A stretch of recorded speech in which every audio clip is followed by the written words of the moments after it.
So they're confident in this. They're very, very confident in this, and for good reason. Destro Warlock against Thunder in 2025 is... Guardian Spirit, the kidney shot Mez in Defiance. They recover for now. A double Infernal. He's trying to set up into a double coil, but gets reflected. Mez getting so many good spell reflects on these coils. It's like at least a 50% reflect rate, I think, at least in this game.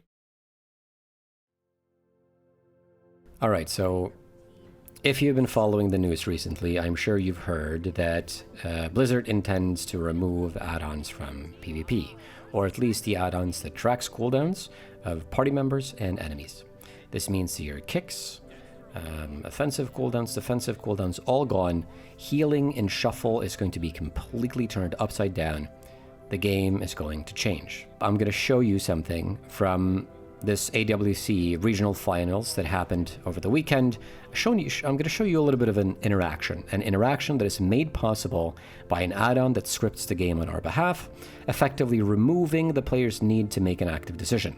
This is an example of how the game is just in an unhealthy state when these things are possible.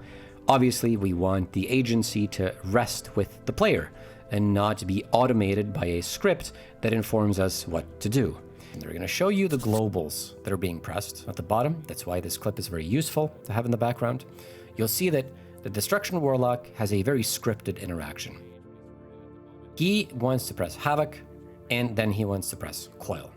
In every case in this video, except one, I believe, he uses it in that order. And there's a reason for that. It's because you don't want Havoc to be dispelled, and you don't want Havoc to be, you don't want the coil that follows to be grounded or similar. But players have figured out that if you use a weak aura to alert you when the Havoc is placed, so Mess and Sam both get a loud air horn and a huge visual on their screen whenever Havoc is pressed. Obviously, they're also tracking the cooldown, so not only do they know when it's happening, they're also preparing in advance for it to happen. Since they know that, they just track it, and as you'll see in these clips, Mess will just Bladestorm out of the coil or reflect the coil back to Cubsy.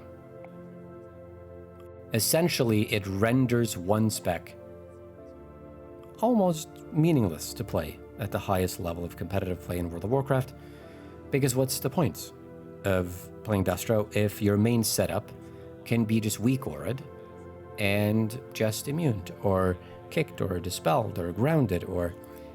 So that's why playing Destro is so difficult. If you've played Destro recently and you wonder how some people can react to you the very second you do it, well, this is why. And Thunder is one of the worst comps to face in this regard because they have access to both the Spell Reflect and the Curse Dispel, which forces you to send the coil right after the Havoc. Because if you don't, it's going to be dispelled by the Shaman, but if you do, half the time it'll be reflected by the Warrior.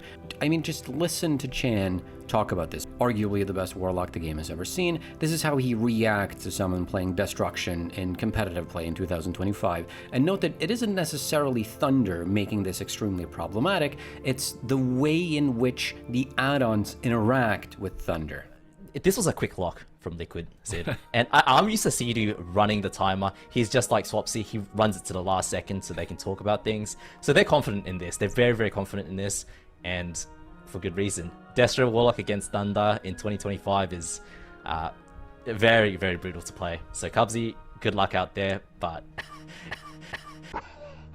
yeah, he's going to be in a lot of trouble.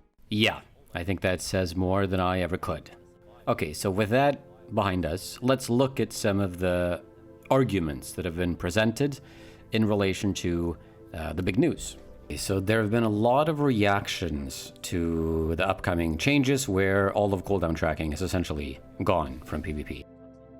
And a lot of people are misunderstanding how this is going to play out. So they say this is argument one, okay? They say this will widen the gap between elite and other players, okay? And this is supported by two arguments.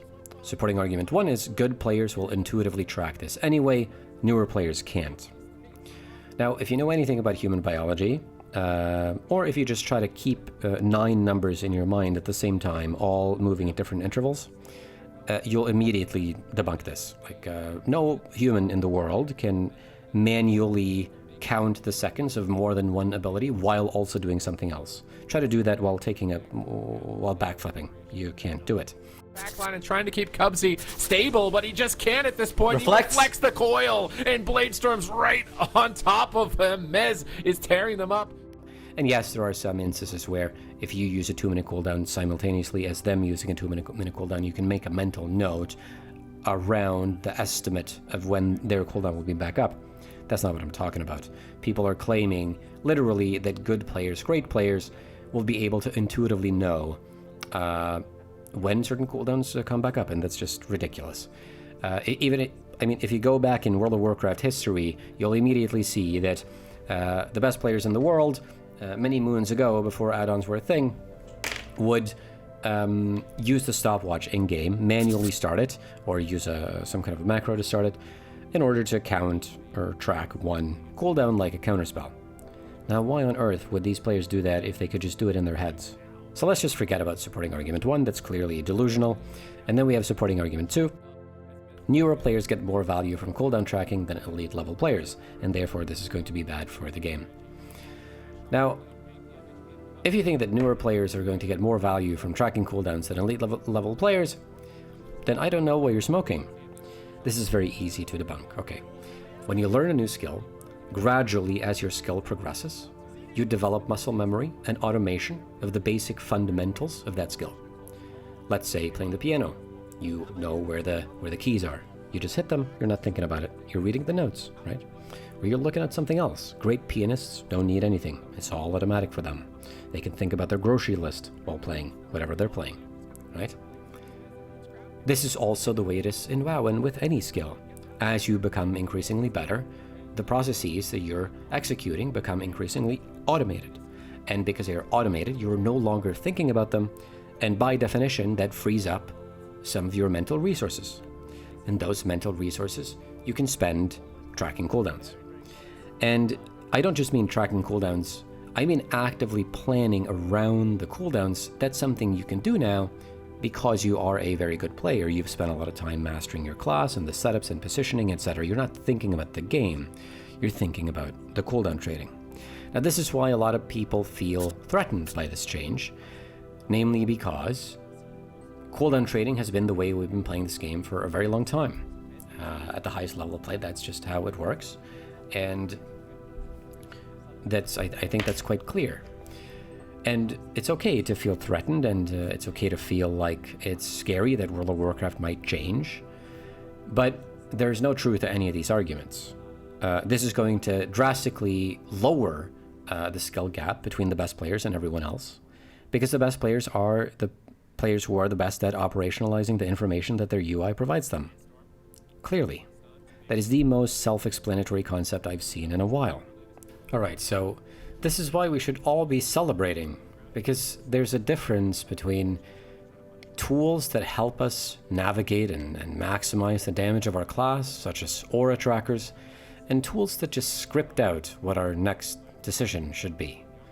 That's just removing the human element. It's removing our agency to impact the outcome of a given play or situation. And if these things eventually are just gone, it means that people are going to have to go back to actually piloting their class. I can't see how this wouldn't be amazing for everyone. And it means that when new players come into PvP, they're not gonna... a part of their disadvantage is having someone play perfectly around every button you press, right? It's a part of the disadvantage you have when you play someone who's very experienced and you're someone who's just new. And that is something that, maybe you don't even know the add-on exists, right? So that's an incredibly unfair advantage. But now, if you're a new, talented player, and you don't have much experience, and you don't know what all the classes and the spells do, but you're fast and you're smart, all of a sudden, you'll be able to progress much faster, because there aren't all these artificial roadblocks standing in your way. And this is going to be incredible for the game. It's going to breathe new life into the game. It's going to allow new players to come in to the game. I don't understand why this isn't amazing for everyone. If you think that this somehow is going to be terrible, then please share your opinion below. I would love to hear a very credible argument as to why this is really bad. There haven't been many. Yeah, I think that's it. And obviously this is just me sharing an opinion about something.